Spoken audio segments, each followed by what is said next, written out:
नाग, चिंचोके आणि दगड देऊन बंधुबाबा खरातने पुढाऱ्यांना सुद्धा कसं मूर्ख बनवलं ते पहा. बंधुबाबा खरात भक्त आले की त्यांच्यासमोर ध्यानाला बसायचा.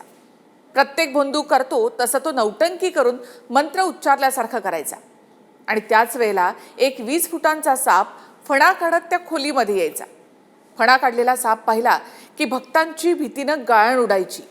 पण बंधुबाबा खरात नाही, स्वतःला कृष्णाचा अवतार समजणारा खरात सापाला वश केल्याप्रमाणे त्याच्याकडे बघायचा. नागदेवता आपल्याला प्रसन्न आहे असं भक्तांना सांगायचा. अंधश्रद्धेची पट्टी बांधलेल्या भक्तांना त्याचं कोण कौतुक वाटायचं. बाबाप्रती आदर आणखी वाढायचा.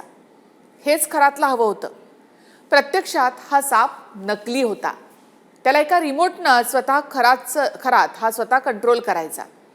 आणि अशाच क्लुप्त्या वापरून त्यानं आतापर्यंत करोडो रुपये उकळले. या सगळ्यामध्ये धक्कादायक बाब म्हणजे या बंधूच्या नादाला अनेक बडे नेते, अधिकारी हे सुद्धा अडकले होते. आता चिंचोक्यांचं काय ते पाहूया. तर चिंचोके म्हणजे चिंचेच्या बिया. बंधू खरातना चिंचोक्यांना पॉलिश करून त्या मी मंतरलेल्या आहेत असं म्हणून एक एक चिंचोका हा 10,000 ते 1,00,000 विकलाय. बाजारामध्ये 5 रुपयापासून ते अगदी 50 रुपयांना मिळणारे साधे खडे दगड या बंधूंना काही लाख रुपयांना विकले.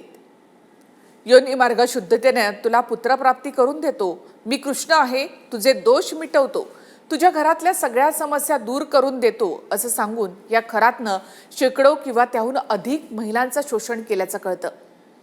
खरं तर महाराष्ट्राला संत परंपरा आहे. संत तुकाराम महाराजांनी तर म्हटलंय की ऐसे कैसे झाले बंधू, कर्म करोनी म्हणती साधू, अंगा लावून या राख, डोळे झाकूनी करती पाप, दाऊनी वैराग्याची कळा, भोगी विषयांचा सोहळा, तुका म्हणे सांगो किती, जळो तयांची संगती. हा बाबा फक्त पकडला गेला म्हणून ठीक आहे, मात्र जे अद्याप पकडले गेलेच नाहीत अशा बंधूंनी सुद्धा धर्माच्या नावानं मोठमोठी दुकानं मांडून ठेवली आहेत. महाराष्ट्रानं अशा लोकांना वेळीच ओळखावं आणि सगळ्यात महत्त्वाचं म्हणजे आपल्या नेत्यांनी सुद्धा अशा लोकांच्या मंचावर जाऊन अशा बंधूंना प्रमोट करणं पहिलं बंद करायला हवं.